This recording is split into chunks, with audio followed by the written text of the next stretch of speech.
Firms could soon benefit from shorter processing times and lower costs when applying for trademarks and patents.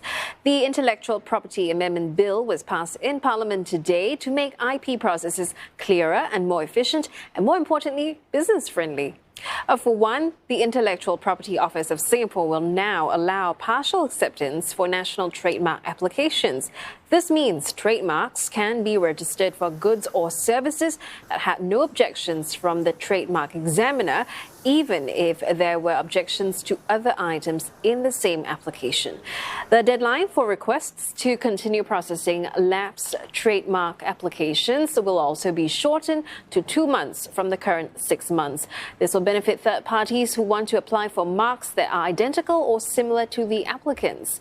Other items also include publishing requests for corrections and putting any revenue from fines into a consolidated fund. Majority of the amendments are expected to be implemented by May this year.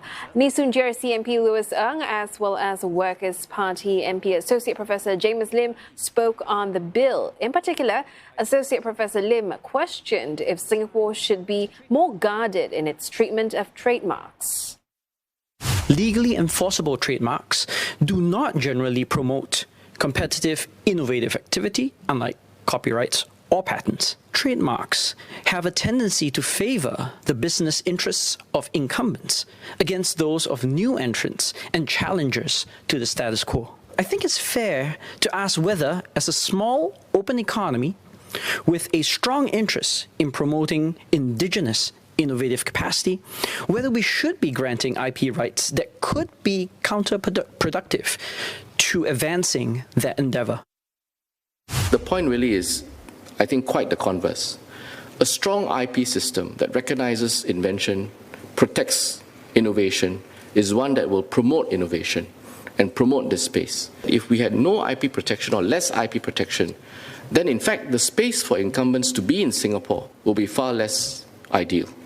And you'll find that incumbents will take their innovations and inventions elsewhere, where they can apply for and obtain protection, trademark protection. In terms of competition, I would say that competing goods can actually be sold. There's no bar to that. It is just that you can't misrepresent the basis or the source of your product.